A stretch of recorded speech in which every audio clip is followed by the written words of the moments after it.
There is a plant that transforms your garden once. You put it in the ground a single time and it comes back every year, without you, without seeds, without effort. For generations, entire peoples relied on it as a food foundation. Then it disappeared from every garden, every market, every cookbook, not because it stopped working, because it was too inconvenient to sell. This is the story of the sunchoke, why it disappeared, why no industry needs you to know about it, and what you can do about it today, starting with a single tuber in your garden. By the end of this video, you will know something most gardeners never find out in their lifetime. And the strangest part, it's probably already growing right next to you. So why don't you know about it? In 1605, French explorer Samuel de Champlain encountered the Jerusalem artichoke at Nauset Harbor on Cape Cod in present-day Massachusetts, where indigenous peoples cultivated and managed it as a food plant. He sent samples back to France, noting their artichoke-like taste. The tubers reached Europe in the years that followed, and by the mid-1600s, the plant had spread through European gardens. Not as a curiosity, as a staple. In 17th century France, street vendors in Paris sold it to city crowds. In Italy, the plant was called girasole, the sun turner, and its tubers were boiled with butter. In England, the botanist John Goodyear grew it from 1613 onward, where he noted that the plant increased exceedingly. He also warned, with characteristic bluntness, that it caused a filthy, loathsome, stinking wind within the body, thereby causing the belly to be pained and tormented, a warning that would follow the sunchoke for centuries. But the Wampanoag had known this for generations before Champlain ever arrived. They didn't plant it every spring. They didn't tend it every summer. They simply knew where it grew, and they came back to it year after year. The same patch, the same roots, the same harvest. Then, almost overnight, it vanished from European tables. The Lewis and Clark expedition spent the brutal winter of 1804 to 1805 at Fort Mandan in present-day North Dakota, enduring temperatures that plunged below -40. In the spring of 1805, after departing the fort, Sacagawea proved invaluable in identifying and gathering wild edible roots. In April 1805, Lewis documented her searching for wild artichokes by probing the earth with a sharp stick, often raiding the underground caches of small animals. Later, in August 1805, Lewis described a root resembling the Jerusalem artichoke as very agreeable and nourishing after boiling. Not a dramatic rescue, but a quiet reminder that the land already held what they needed. They just didn't know where to look.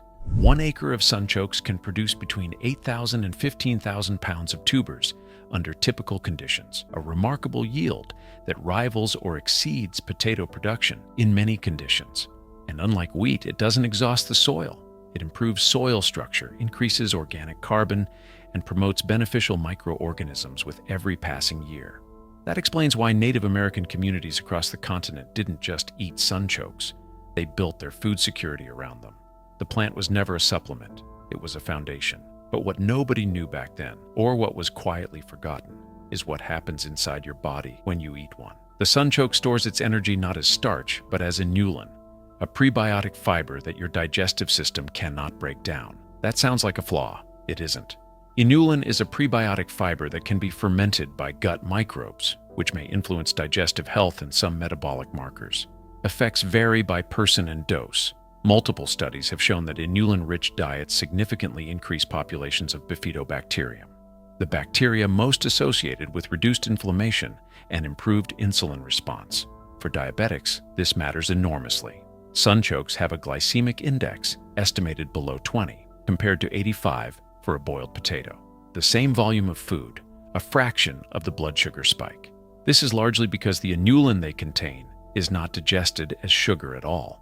And suddenly, everything makes sense. Why indigenous communities that relied on sunchokes showed remarkably low rates of metabolic disease until their traditional diets were replaced.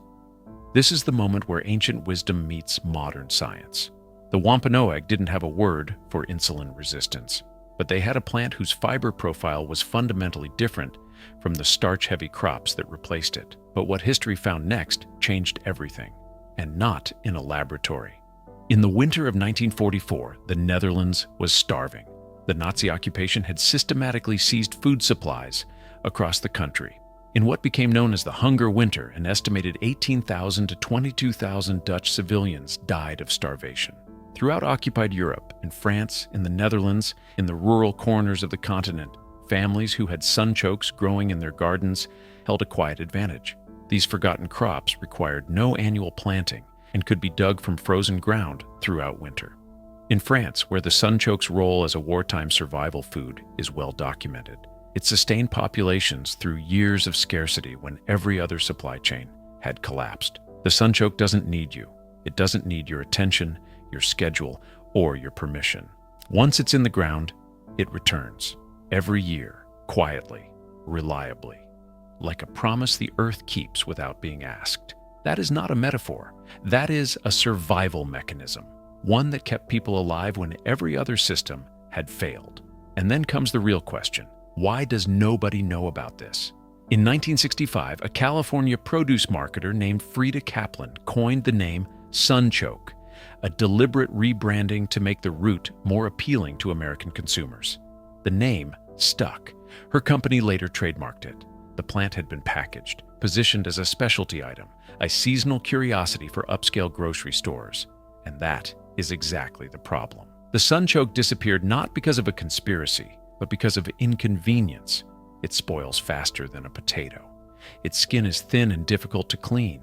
Mechanical harvesters leave a significant portion of tubers in the ground. And the inulin that makes it nutritionally extraordinary also causes digestive discomfort in people whose gut bacteria haven't adapted. John Goodyear warned about this in 1621. The problem never went away. A crop that outyields potatoes in many conditions, improves the soil it grows in, and returns every year without replanting, is a crop that doesn't fit the industrial model. You can't sell seeds every spring if the roots already come back. You can't build a supply chain around something that grows in your backyard without asking for anything in return. What you can't sell, you don't promote. And what you don't promote, people forget. The sunchoke was never banned. It was never officially suppressed. It was simply left behind by markets that rewarded uniformity, shelf life, and annual dependency. The knowledge didn't disappear. It just stopped being passed on. But now you know, and knowing changes what you do next. Find one tuber, one, plant it this autumn, in a corner of your garden you've been ignoring. Don't water it, don't tend it. Come back next spring, it will be there. The sunchoke has been waiting for centuries. It survived colonial erasure, 2 world wars, and the age of the supermarket. It doesn't need a revival. It doesn't need a trend. It doesn't need your help. It just needs to be in the ground. The knowledge was never gone. It just stopped being taught.